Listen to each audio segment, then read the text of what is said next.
So let's start today, macroeconomics.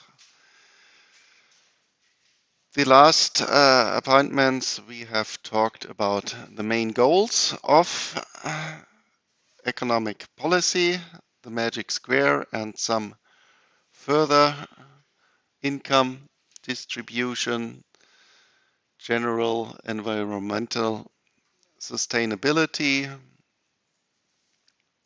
fiscal rules, and, well, what we have done, so to speak, always in behind talking about economics is that we always more or less assumed that we can measure everything in one central good of exchange, and this central good of exchange is in modern societies, in modern economies, money. And well, maybe you have talked a little bit about what is money about in school, but I want to do it with you, somehow from the starting point. Why, in the history of mankind, um, money has, or why did we developed such thing like money? Why is it helpful? What are the reasons that we are using money? And from this, then we will go on and talk later on what is so-called modern money compared to what we have developed in history. And then, of course, later on we want to develop general theoretical models, and there we have then the money market. We need then money supply functions, money demand functions, and but I want to start with you from the beginning. And well, I won't give you some specific definition of money, like what is GDP or so in one sentence, because money defines itself due to what we are doing with money. And so we are looking for a good which has some specific properties, so we can use it for all the things we are doing in our modern times with money. Well, and there we find the general property of scarcity. Well, remember, we have already talked about scarcity when we were talking about price level stability and inflation. There we said, why is it a good reason to have price level stability? Because in general, we say we want to have a free market, and then the pricing process shall freely come to some equilibrium point. But then we argued, well, if we have very volatile price levels, so that if the prices are really fluctuating, and especially if they really are increasing over time, that then this price signal on the free markets does not exhibit anymore the general signal about the scarcity of a good. Well, at that time, we just talked about, well, let's assume the price is 3 euros or so. Well, what is behind saying the price is 3 euros means that maybe I have here 3 euros, hopefully, or let's say 10 euros. Do I have it? Oops, yeah. No, these are 50. Do I have 10? 5. Okay. So this means when I'm buying something, then I'm exchanging some good against this piece of paper, 5 euros. So this is also a good. and I obtain maybe 2 breads for 5 euros or so, only if this good has also the property of scarcity. If I could just pick everywhere such a piece of paper, then nobody would give me a bread in exchange for this piece of paper.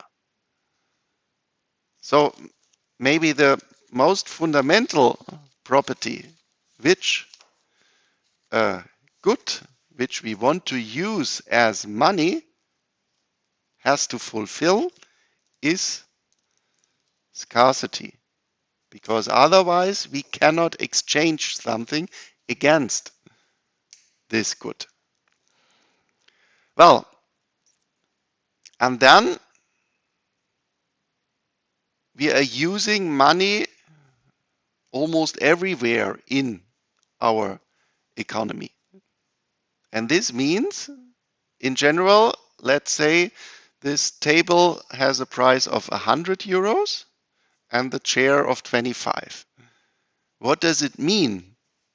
The chair has a price of 25 relative to 100 euros of this table, means that in general we can make a real exchange between both goods, between the chair and or between chairs and the table, that 4 chairs are equivalent to 1 table. So we can exchange, since the prices are 100 euros versus 25 euros, we can exchange 4 chairs with 1 table.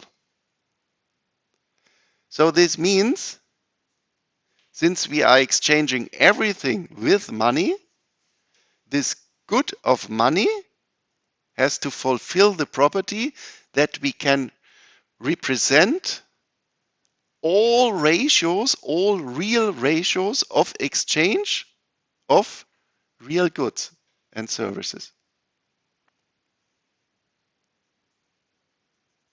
Well, and this means, for example, it is hard to use tables as the central good of exchange, to use tables as money. Because why?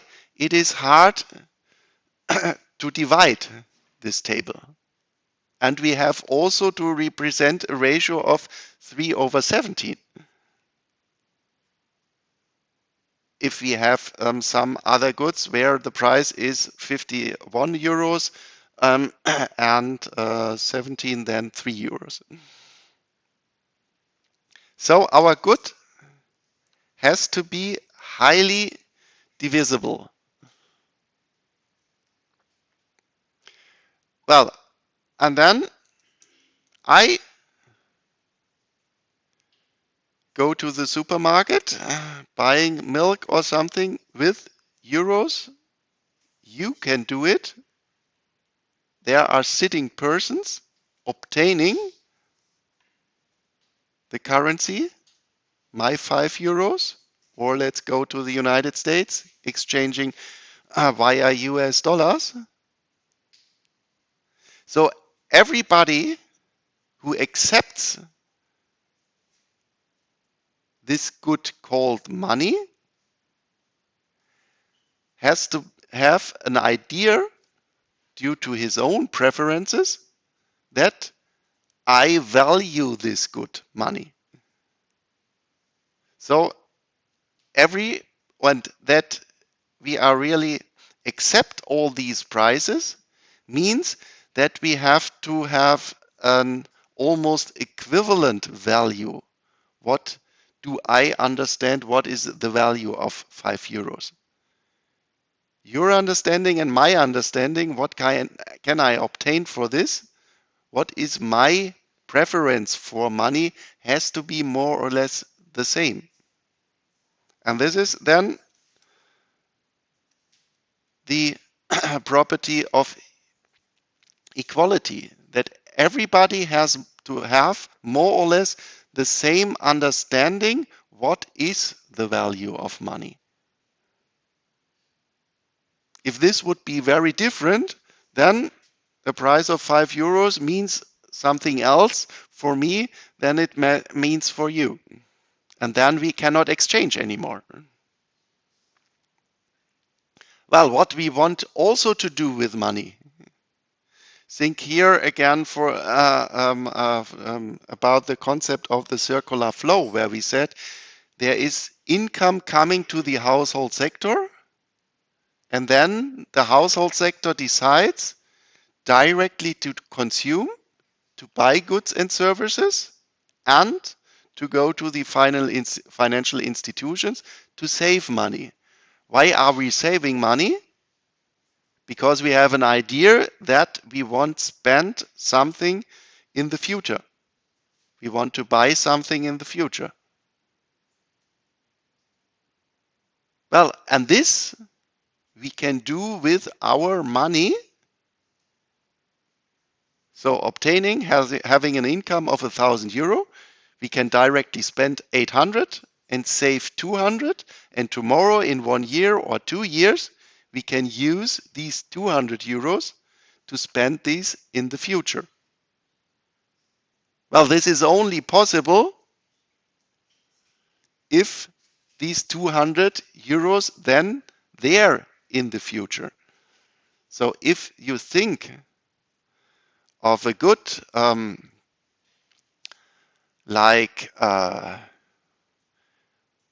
what can we take, like grass or an apple.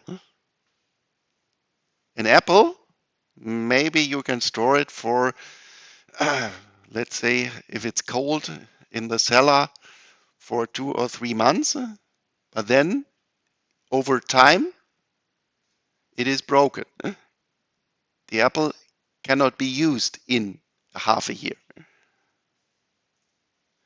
But you want to use this good called money in half a year, in 1 year, in 2 years. So our good has also to have the property of storability. It has to be there also in some years. And the last one, again, for what do we use this money? For exchange processes. So it has to be easy to hand over. If I always need a large car to obtain this money to get it at home to my home, then I won't use it for this process of exchange. So the last one is then it has to be easy to be transferred, transferability. Well, and then, and this you have to keep in mind, not euro or US dollar defines money, but this piece of paper has all these properties and therefore it is money. It is not money because the society, because the government or some guy defines it as money, but it is money because it has these properties. Well, and US dollar or euro is modern money, and what is, so to speak, the central good or a central good all over the world during all times, even today, or not all times, roughly we can say almost 3,000 years. There's one good which we use almost everywhere during the last 3,000 years for all these exchange processes as money. What kind of good could I mean?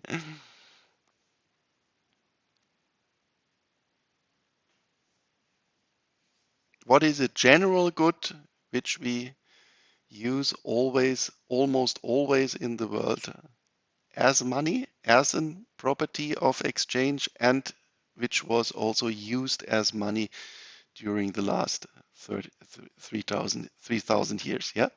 Gold, yes.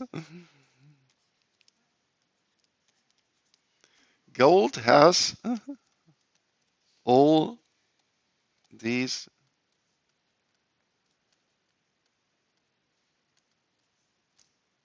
properties. Well, scarcity, we don't find it everywhere. It's quite hard to dig into the soil and to find gold. Divisibility, there, think about your chemistry courses in school. It is easy to handle. You can break it quite easy. And this was then the starting point, using gold as money, that you have formed very small particles of gold, and this you have used as money. It started roughly 800 before Christ, BC, when gold was firstly used as money. And equality, sometimes I am personally puzzled because I don't care much about gold. I don't think it looks very nice or so. But if we look at the general preferences over the world, also in history, in all societies, no matter if we look at societies which have developed in Africa, in Asia, in Europe, in America, in every societies over time, gold has this specific status that is something which the kings and the queens have used, and which was used to make things looking nicer. And everybody in the world is accepting, and this means this equality, that gold has this specific value, that I really exchange things for obtaining gold. So this is not a law, but this is just a finding that everybody in the world is exchanging something for gold. And actually, in our erratic times, which we have right now, we see that the gold price increases. And the reason is more or less that many people in the world think, well, what is happening to our nice planet tomorrow? I have to store somehow a value, and I don't know if the currencies will be there tomorrow. What happens to our countries if we are going totally crazy? Think about Germany. Germany has become totally crazy in the end of the 1930s of the last century. And in the end, our currency was not, hasn't no value at all. There is no Reichsmark anymore. We changed our currency after we have become crazy and started this war. And therefore, we see really, well, the people are starting to invest in gold or in general in rare materials to store their value. So we can also say gold has this property that everybody is exchanging something for gold. Well, this is also chemistry. You know, maybe there is only one specific acid with which you can destroy gold. This is, I think, what is it in English? Salz- und Salpetersäure. Will mal nachschauen. King's water, it is called. Solving gold.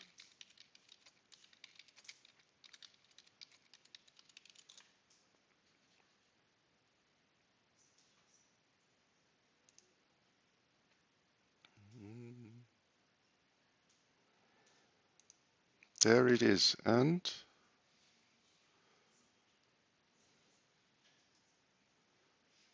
nitrosyl chloride, and yeah, this is only one specific acid you can use to solve to destroy gold. So it is really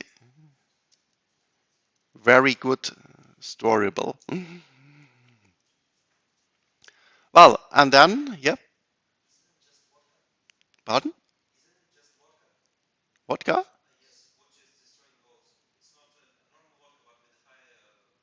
I don't think so because this is only almost then pure alcohol.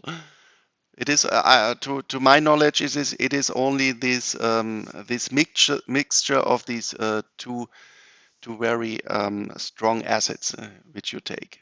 So this is what I found here. But what is the English name for it? In German, it is Salzsäure. Well, I just asked people.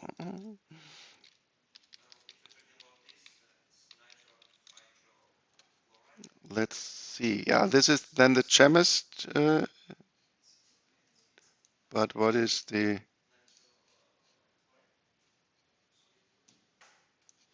so Salzsäure?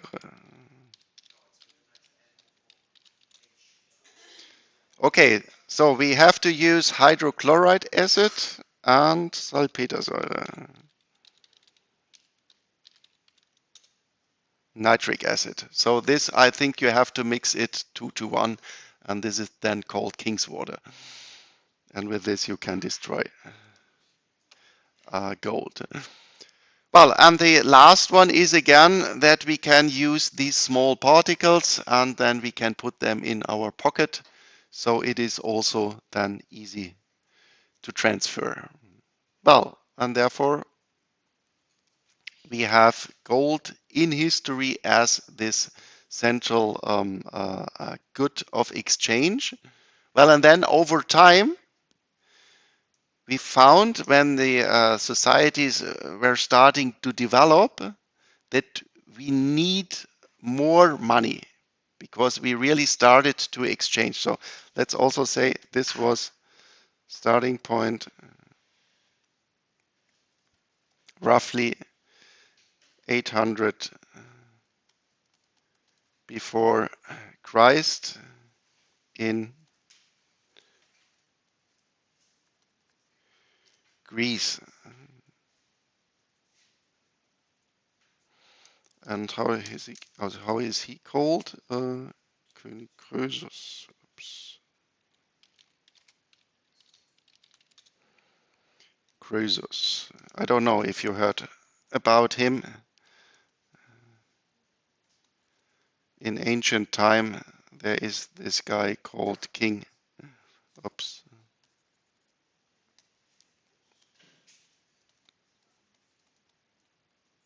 Goes with C.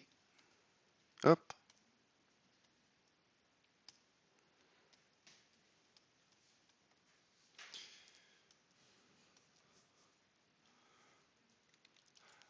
And then over time, we used more and more and more money, and then there was not any more enough gold.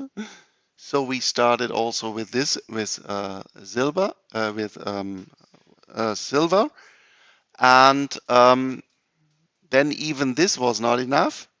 And then we started with other metals, and of course these other metals, they didn't had anymore this general property of scarcity, and then we started to invent this what we then call coins.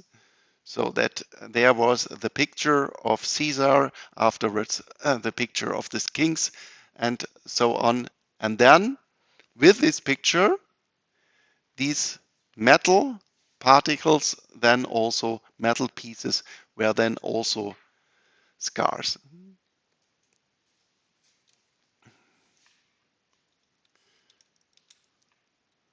Okay, so these are the properties. Well, and why do we talk about these properties? Well, of course, we want to use money, as I have already talked about, as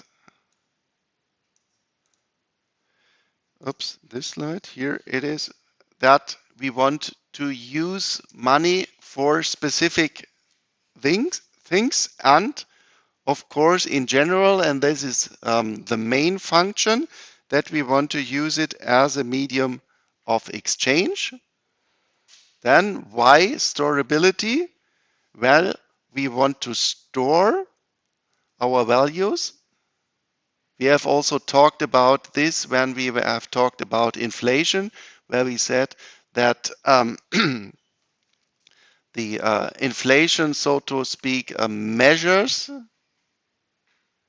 the value of money. Price increase devalues money.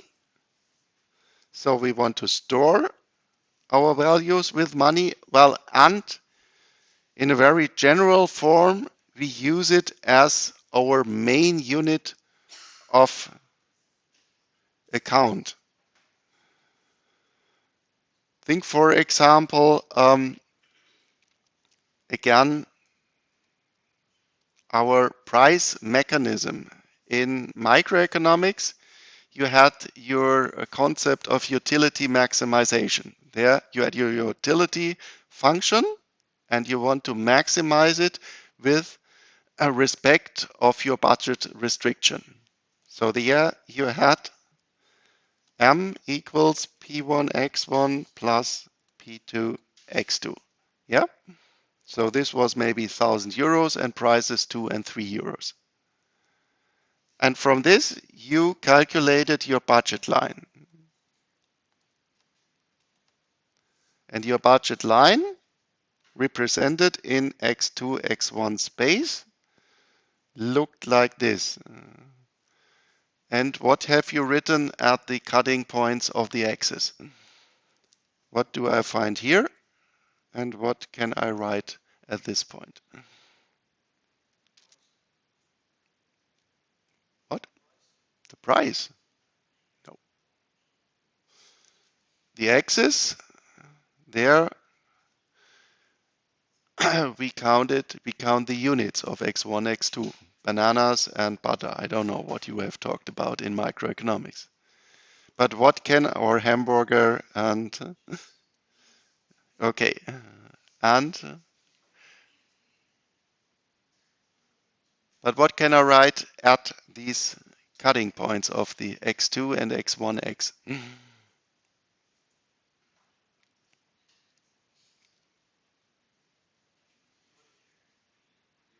At this point, where do I find this point when I know, or if I know that this is my budget restriction? What is the cutting point?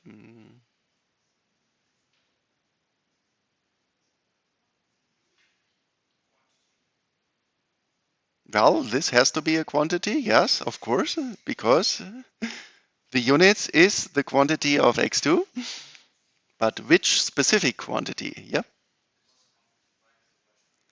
pardon? Yes, and described in our parameters M and P. The answer was right. The maximum is then given by, and if you calculate it in our parameters, yeah, you have an idea? Yes, budget M divided by the price. Yes. So here we have M over P2 and here you have M over P1.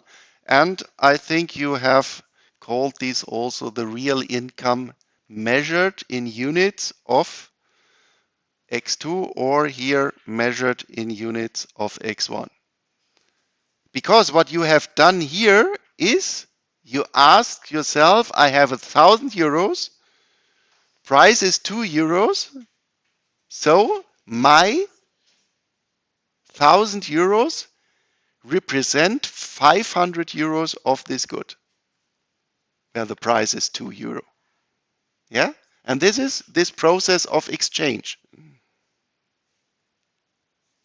Or if you take, I think you have also calculated this, that you have written the budget line is then X2 equals M over P2 minus P1 over P2 times X1. So the slope of this budget line is nothing else than the price ratio of our two goods. And again, medium of exchange means, as I said here in my example, the table price 100, chair price 25. The exchange ratio is 4 over 1, and the price ratio is then vice versa 1 over 4. So this price ratio measured in our central good of exchange, measured in money, represents the real exchange rate of our real goods.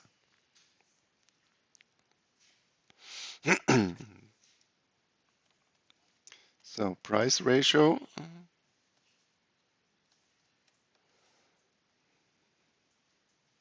equals exchange ratio of X1 and X2, and this real income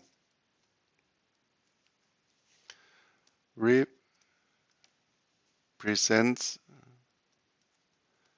the exchange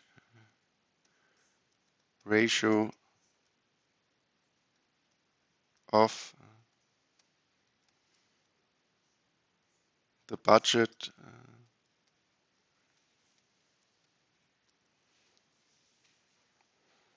relative to the price of X2. So here we find this central property or this central function of measurement via our good central good of exchange of money. Okay, then let's go a little bit in more detail why we are using a central good of exchange. Because quite easy, it simplifies in general the process of exchange. We do not have to meet physically and also in time always together when we want to exchange something.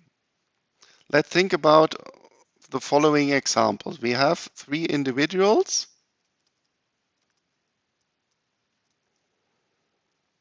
A, B, and C. And they have produced goods, small a, small b, and small c. And then think of all our three individuals, they have preferences. They have wishes to get one specific good. Not their own, but another one.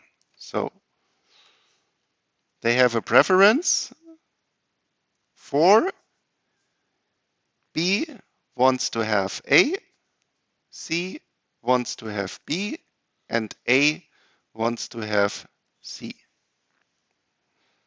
So then think of the situation where only A and B meets. Well, both have goods, A and B, small a and B. B wants the good of A, but not the other way around. So we will not have an exchange. It is not possible because the preferences and the supply doesn't match.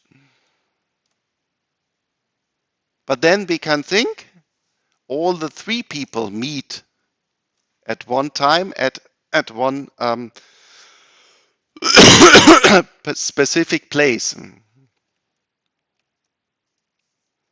then they can stick together, and then they find out, okay, in this circular way, our preferences are matching, and then they maybe can distribute the goods. But then they have really to meet in time and in a place directly. But if we have then this central good of exchange, what can we do then? Well, he obtains A, and in exchange, he gets back money. Also, B can hand over small b to C, his wishes, and obtains back money. And the last one, of course, also, she wants to have C, small c, and obtains money. And all these exchanges between A and B, real good versus money, is possible without the parallel exchange of the other good.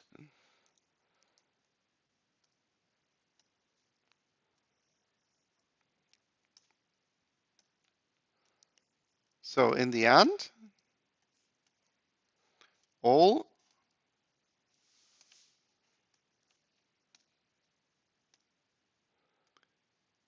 three bilateral exchanges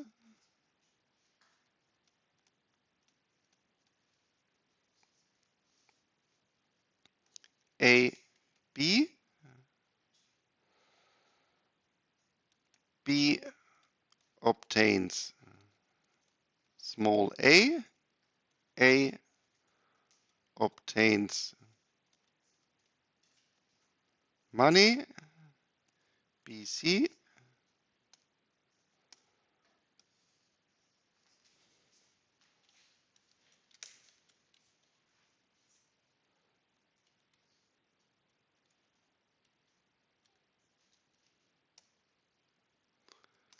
and CA,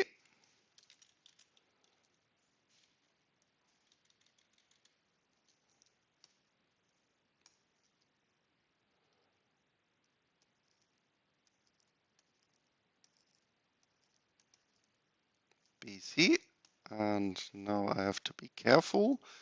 C obtains B, B obtains money, and CA, A obtains C, and C obtains money, are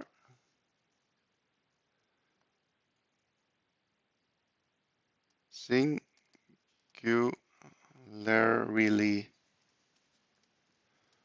possible without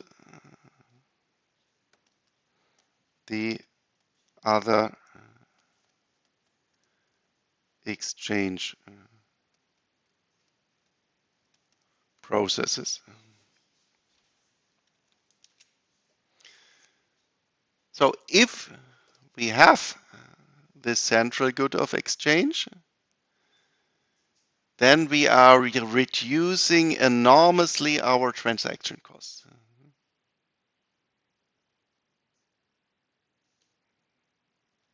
Of course, we have still these general meeting points where the people come together and doing business and exchanging goods. These are the large fairs which we have, or the markets which we have in every week in in our cities. But of course, if we have then in general money, we do not have to meet always. So money reduces enormously transaction costs, and this here we are in our introductory course in macroeconomics.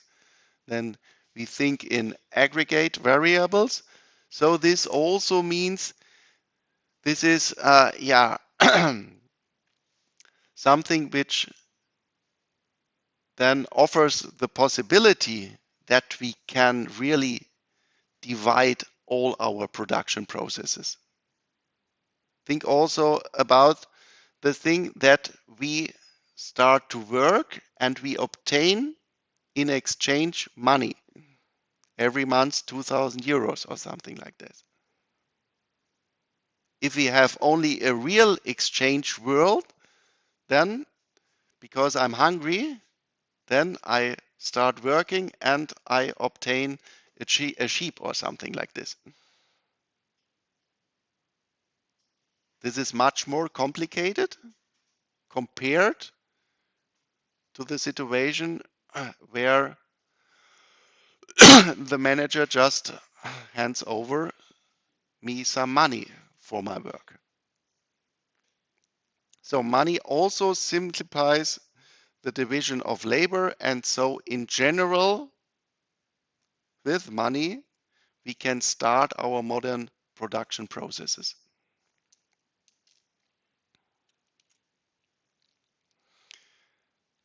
Yeah, about the store of value, we have already talked. This in general means that we have quite often the situation where we have differences in time of our income situation where we obtain the money.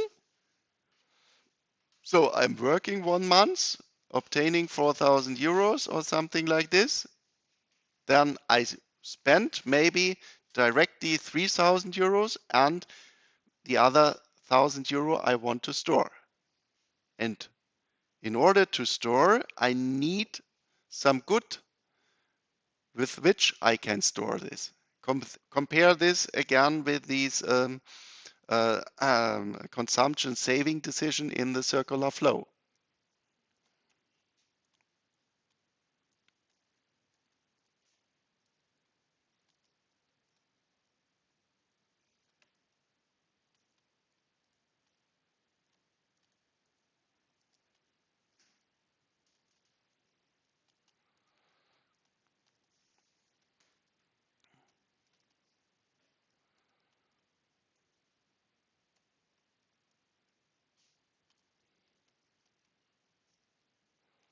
So in general, with money, we can shift our consumption plans into the future.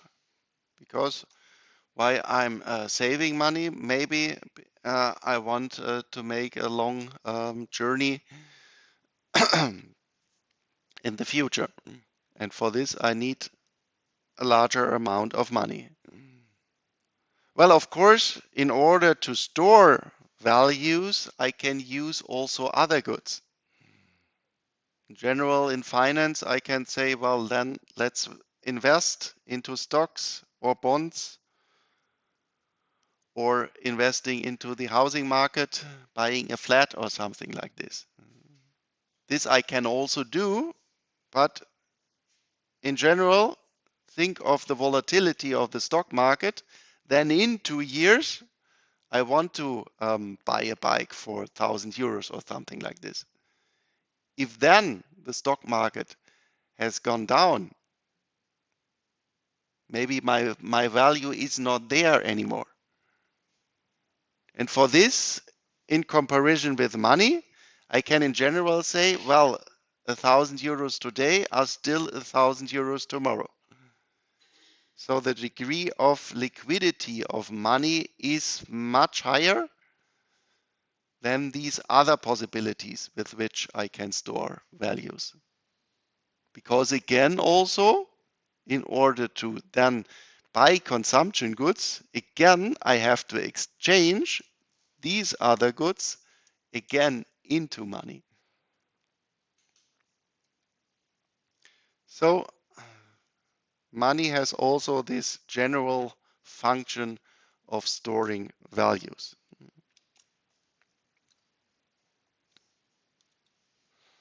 Yeah, and the last one is sometimes we do not think much about it, but it is as it is quite often just in behind that in our modern market-based societies, we value almost everything in money. Well, this has not in general to be the case, but yeah, quite often we do it, that we always ask, doing this or this, what means this measured in money? So we are standardizing in general our valuation, that we always ask ourselves what amount of money I would exchange for some things. Oh, again, here is Dismas House. Oops.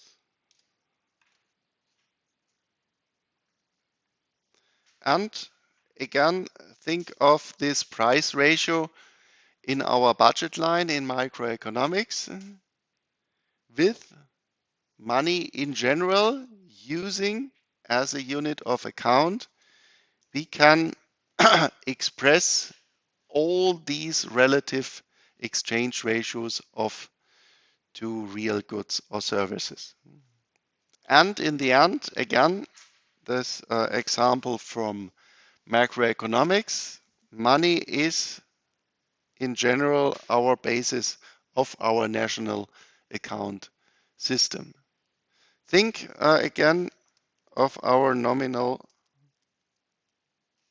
GDP. And here, let's take the expenditure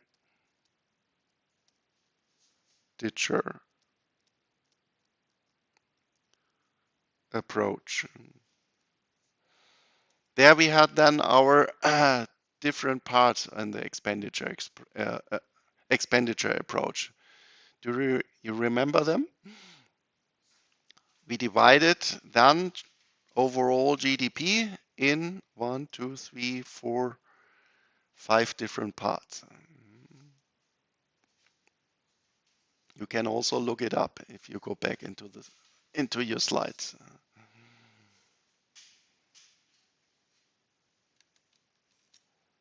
This was, so to speak, the demand side of GDP.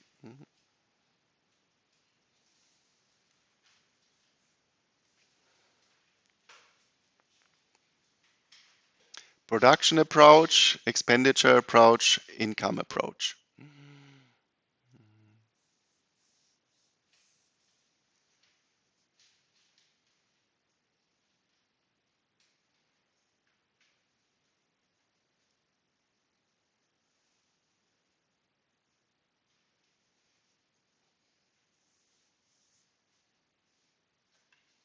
Hmm?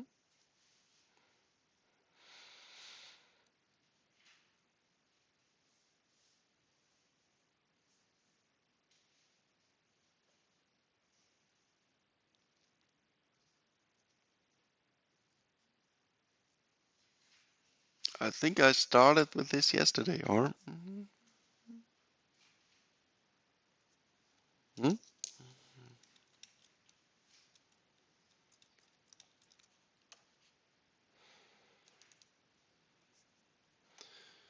Good point. Since I saved this, where did I had it? No, I didn't do it yesterday. Sorry. I did the magic square yesterday. Well, this was private consumption, government consumption, investment, exports, and imports. Yeah? And definition of GDP always valued with market prices. These market prices, again, we are measuring in money. So then we have our nominal GDP as price of private consumption times quantity of private consumption plus the price of government consumption plus times the quantity of government consumption plus price of investment times quantity of investment, and the international trade relation, export prices, quantity of export minus import prices, quantity of imports. Well, and if you look at this, then this looks quite similar as how we calculated the consumer price index. The consumer price index was always the weight times the price of the good. And here we can then interpret these prices, so to speak, as the weights of our different parts in our overall economic performance measured via GDP. So the price of or in the private consumption sector is the weight, how much weight we within overall GDP, the amount of goods we are consuming in the private sector.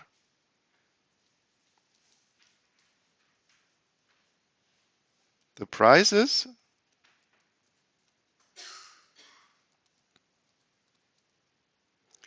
measured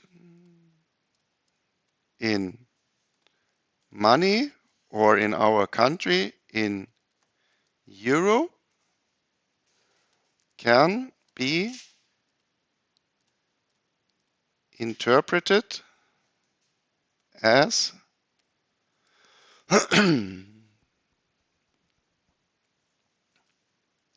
the weights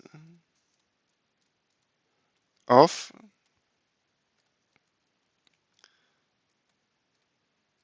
the different sectors. Well, and in my understanding, this is for me the power of the concept of GDP, measuring also in general welfare of an economy. We have other concepts in order to measure the welfare of a society. For example, I don't know if you know this, there is given by the World Bank the so-called Human Development Index. There, this institution looks at the situation of, for example, infrastructure in a country, education in a country, health care system in a country. And what they are then doing is they evaluate all these different sectors, and then to come to an overall index, to one number, they say the importance of the healthcare sector is 20%. The importance of the education sector is 25%. And where come these weights from? Well, they asked some experts. They said, well, it is reasonable, and I do not doubt that this is reasonable to use then their 20% and 25%. But these weights are set by somebody. And the power for me of this GDP is, we have here also the sectors. Education you find in investment, for example, and so on. These weights, where did I write it? Here. These weights come, where come these weights from? These are the prices, so they are coming from the market. And within the market, how is this market price formed? P and X, supply and demand. Behind our demand curve are all our preferences.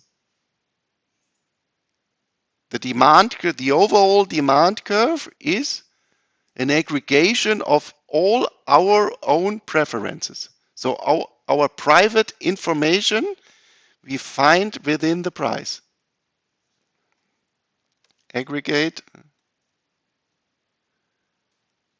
of all individual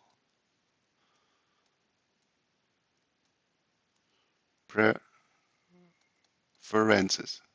Oh, this was our utility. Utility. Oops.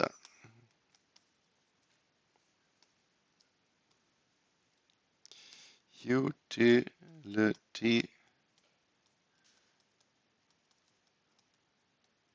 maximization. Well, on the supply curve, this comes from profit maximization, and within the profit maximization, we find our technology level in our country. This comes from our production processes, from our production functions. So, aggregate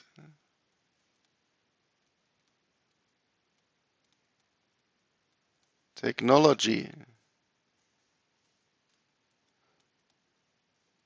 level, and this comes from profit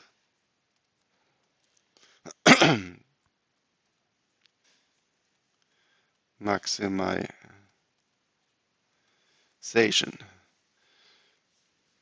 So these weights, then there we have not to ask somebody what is reasonable. They come from ourselves. They come from all the framework of our society. Private information, private production functions, all this we find in these weights. And for this is then, for me, the GDP still, we can criticize it, we have to criticize it. What can it say, what can it not say?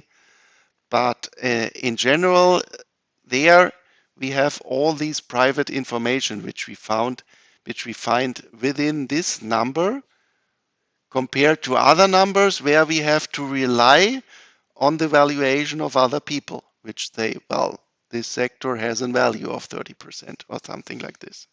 So the prices measured in money can be interpreted as weights of the different sectors, and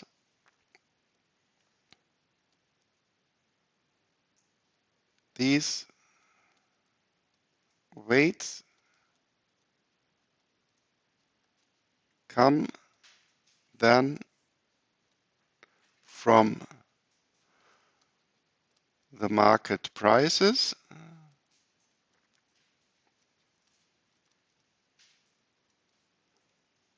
and therefore represent our preferences and technology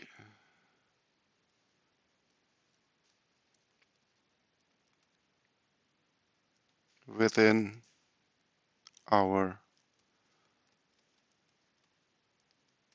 society. Well, and actually this is possible via the use of money.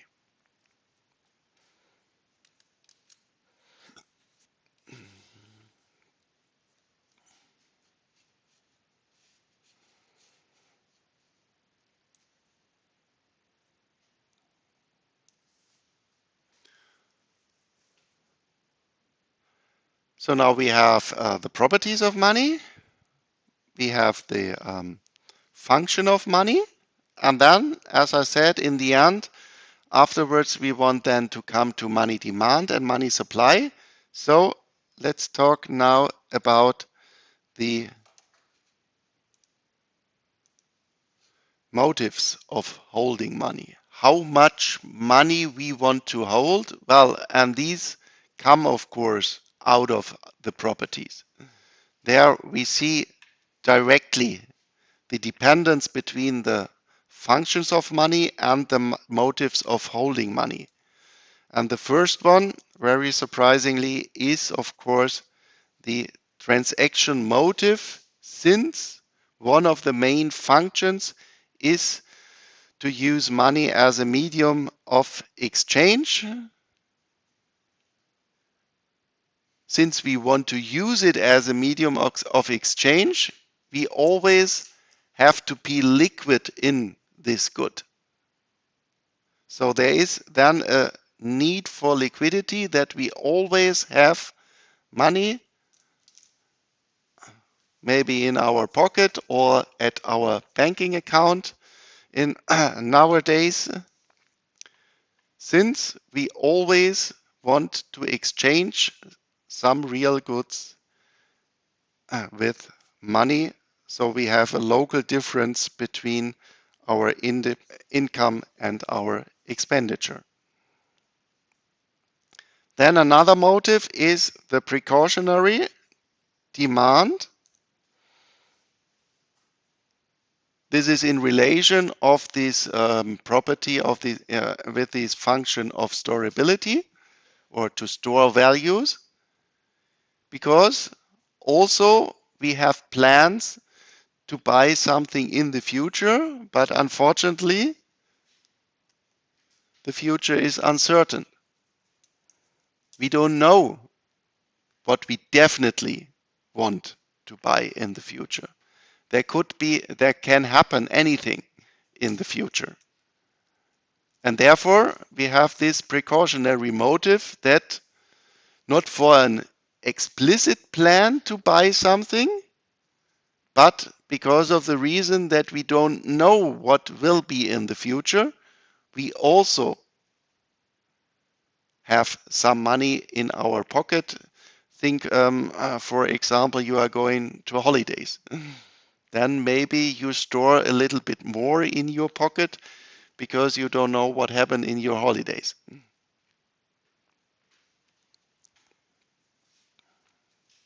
Because we have in general some unexpected expenditures in the future. This we cannot directly calculate. And then to be on the secure side, we say, well, let's take an additional number of 100 euros in our pocket. Well, and the last one, this is then relative to the financial markets. Also, we can be active at the financial markets with money. And there we have then, so to speak, to make a general choice between two alternatives: holding money or investing this money, and specifically here, investing this money in secure bonds, where we know what comes back in the future. Well, and the secure bonds, the payment is the interest rate. I think you have talked about this already in other lectures. I buy a government bond, and then I have a coupon of maybe 3% or 4%. Well, and then I can ask myself, how depends the amount of holding money on the level of the interest rate? And there we know that we have this anti-proportional situation, that the lower the interest rates, the higher is the price of the bond. And this means a very low level of interest rates corresponds to a very high price level of the bonds. And now again, we think about the general expectation of the agents in the financial markets, that in such a situation, we assume that in general we have more agents in the financial markets which expect, since we are in a situation of a high price level of our bonds, that they will decrease in the future. So it is not a decision I want to buy now, but what I want to do tomorrow. And my expectation, if I have a low interest rate level, given today a high price level, that in the future the price of the bond is decreasing. And in this situation, then I say, what do I do with my money? Well, I do not buy today, because today I assume that the price level is higher than tomorrow. So from this speculation side, then I say, well, let's hold my money at home, because tomorrow then I can invest at a lower price level. Or I can also the general concept of opportunity costs. There, then I more or less compare bonds paying the interest rate and money as two alternative investments. Well, and then I say, well, I can store my money just in my bed, 2,000 euros. Then these 2,000 euros are also hopefully there in 1 year. My brother has not picked it up. Well, then these 2,000 euros are still 2,000 euros. And then I can interpret this as an investment with an interest rate of 0%. And then I compare this interest rate of 0% with the interest rate at the market. And this means the lower the interest rate at the market, the lower is my loss of holding money. If the interest rate at the market is 10%, then I lose more holding my money, putting it in my bed, compared to the situation when the interest rate at the market is only 2%. And so again, also from this opportunity cost argument, I hope you have also talked a lot about opportunity costs in other lectures, because this is more or less, in my view, the most central concept in economics, that we always compare alternatives, and then we value what we are doing always with respect to the second best alternative. Not what has it cost in money, but what have I lost not doing something else. And here, if I hold my money, then I make, so to speak, an investment with zero interest rate. So my loss is then the money which I do not obtain because I have not invested in a bond with 2% or something like this. But then, as I said, I can argue the lower the market interest rate, the lower is the loss. And also, and this means the lower the interest rate, the higher will my amount of money holding. And so also from this argument, I also obtain these anti-proportional dependence between interest rates and the money holding.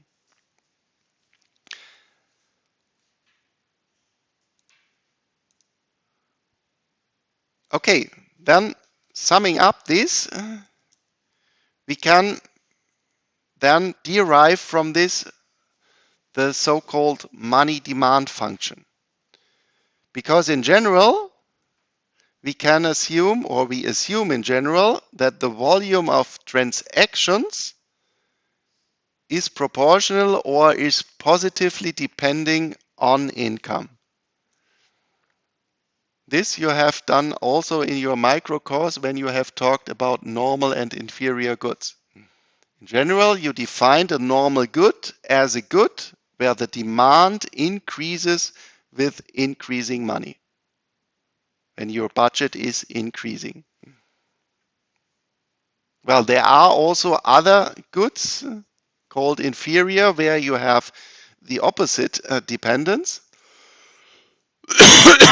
There, maybe you said this is some low level good, because then you change your consumption plan if you are richer.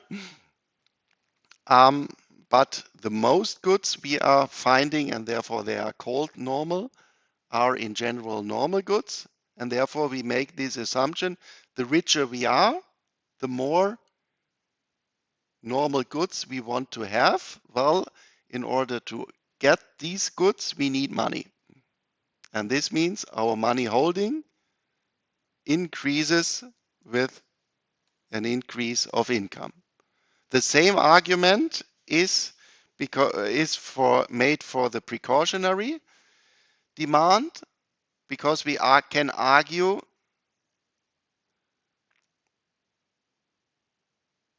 in the same way when we look into the future. The higher our income situation today is, the more consumption plans we will have in the future.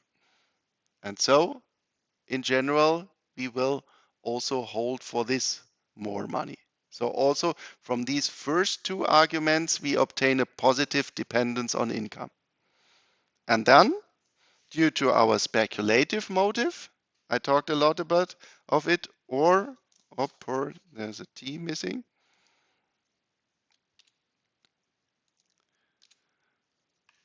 or via this opportunity cost argument, we obtain the negative dependence on interest rates. And so in general, here we have the second function. We had in the income distribution our production function f of k and l. And here then we obtain positive dependence on income and I negative dependence on nominal interest rate. L means liquidity, and the D, of course, is for demand. And especially due to this speculative argument here, this was made by John Maynard Keynes. And in the beginning of the lecture, I said in the end, when we talk about theoretical models, we will look at the neoclassical argumentation at one side and the Keynesian argumentation at the other side. This money demand function is called a Keynesian money demand function. And when we start to develop the Keynesian general model for an economy, then I will use this Keynesian money demand function.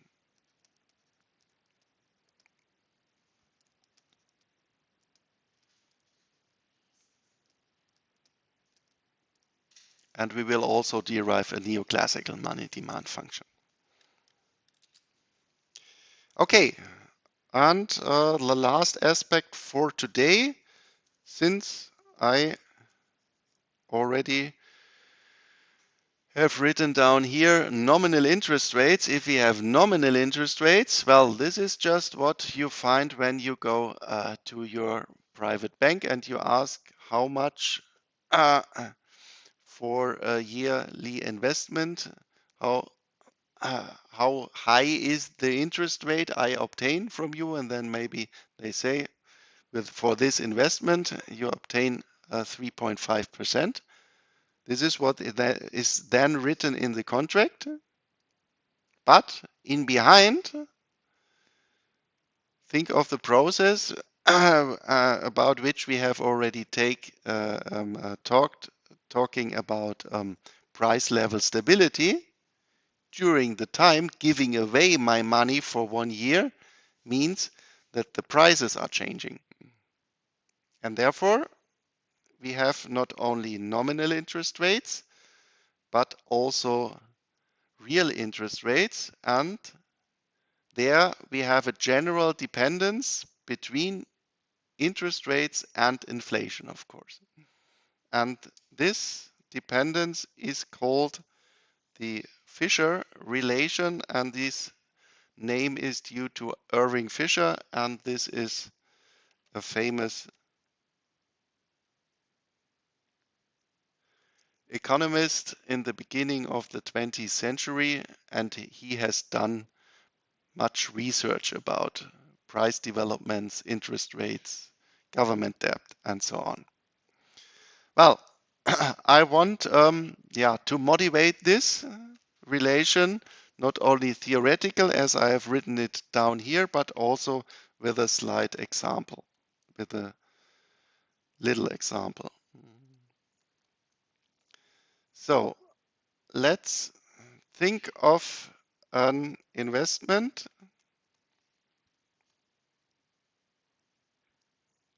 at t equals to 0. I0 should be 1,000 euros with a nominal interest rate of I equals 5%. What do I obtain then in t equals 1? What is then my investment volume after having done this investment? What do I have to calculate? Yep, not only 5%, because then I would end up with 50 euros plus 1,000. So I have to multiply not only with the interest rate, but with the interest factor. And this, I think you meant, is then 1 plus the interest rate. So 1,000 times 1 plus 5% is 1,050. So, but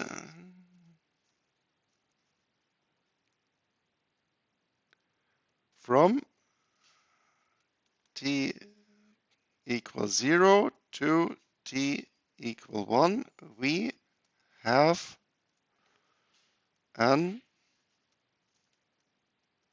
inflation rate of 3%.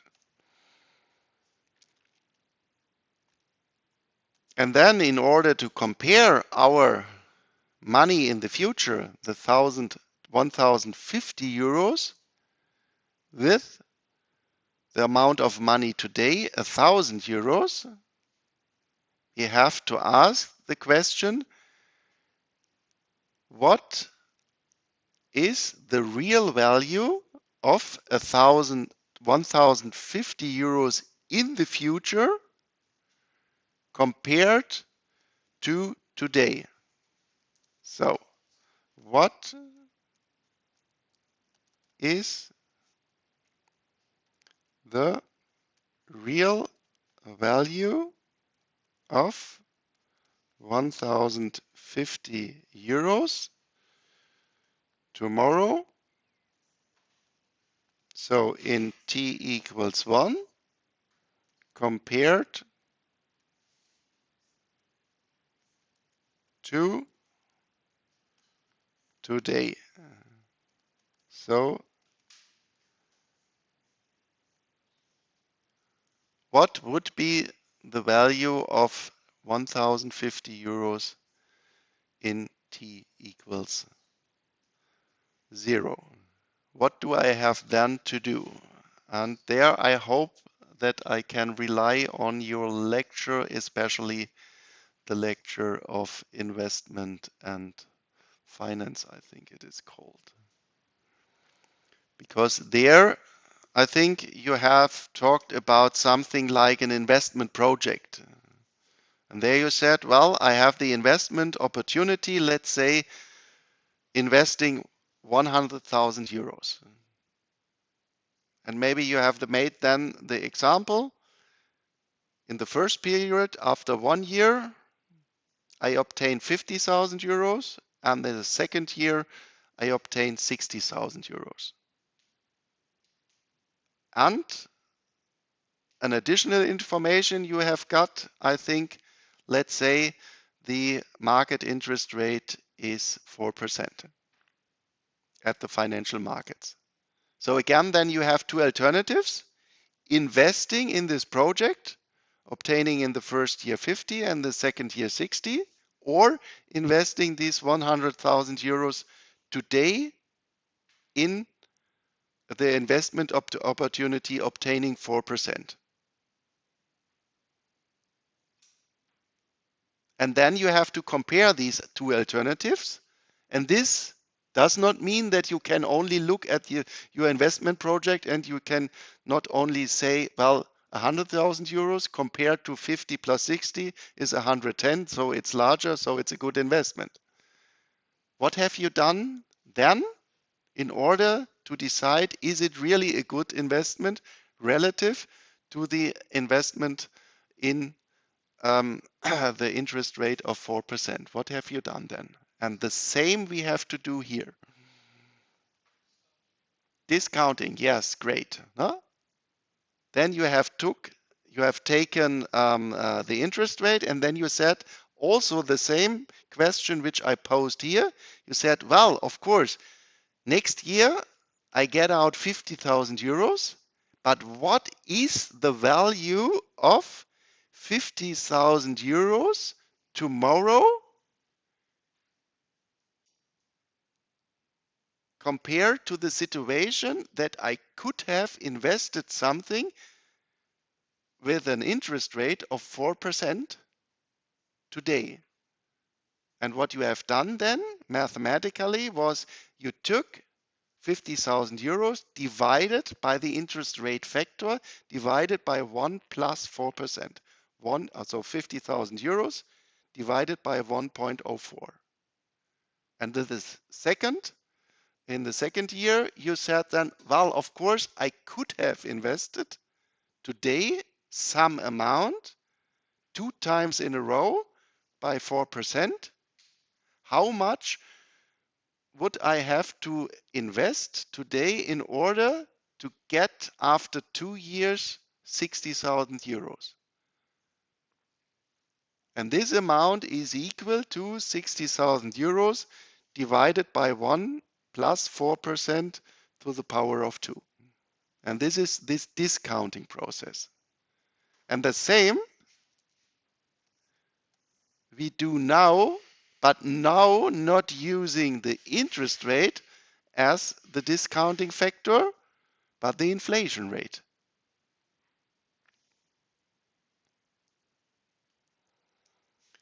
And the other thing which you use then is that you call this then the present value of 50,000 euros. I hope that you talked about this also, yeah?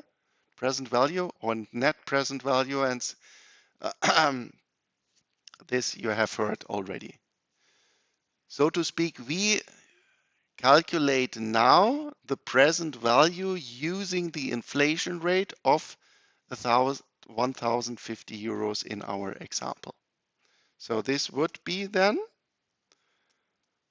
1,050 euros divided by, and now the inflation factor, 1 plus 3%, and this is roughly, yep,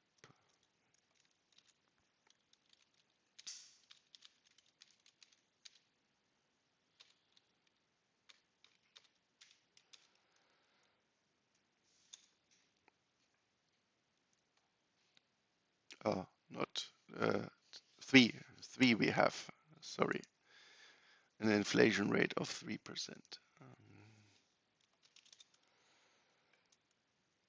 42,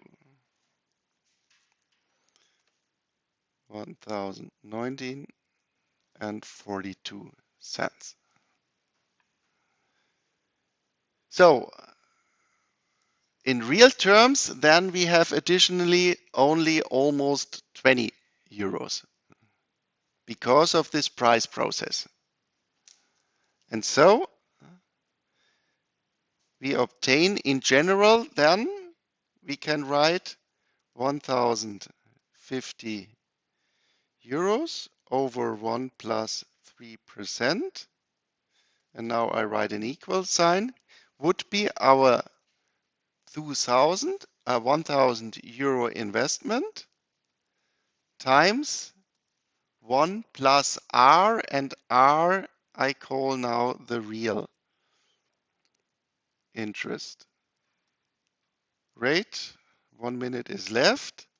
And now let me write these in another way. In the general way, the 1050 we obtained via 1000 times 1 plus the nominal interest rate, in general divided by 1 plus pi. Pi is the inflation rate.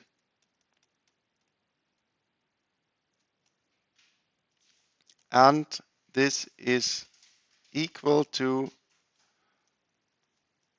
1000 plus 1 plus R.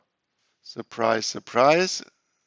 The amount of the investment cancels out, and we obtain this dependence between real, nominal, and in the real and nominal interest rate and inflation.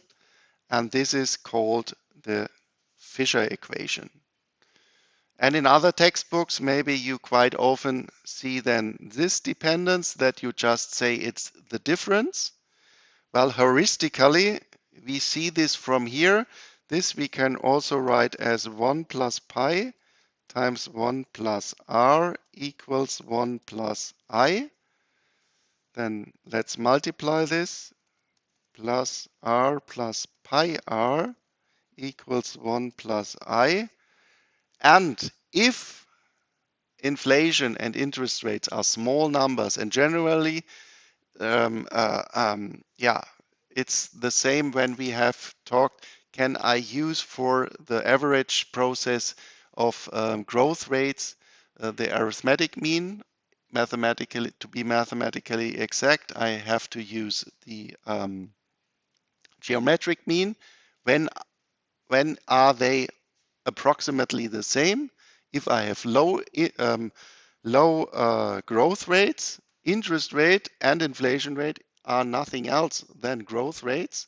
And if I write it in this, and here I have to multiply inflation times interest rate. If these are two numbers which are lower than 10%, let's say, for example, 2% and 4%, then I multiply 0.02 times 0.04. This is 0.0016.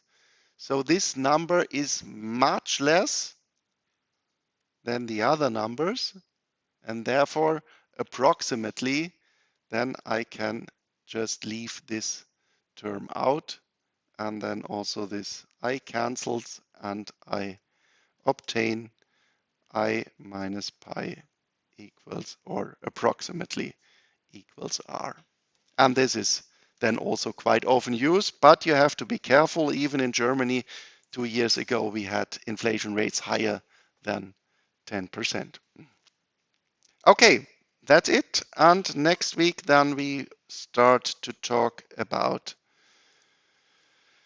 the modern understanding of money. What is euro and US dollar really about? Thank you very much for today.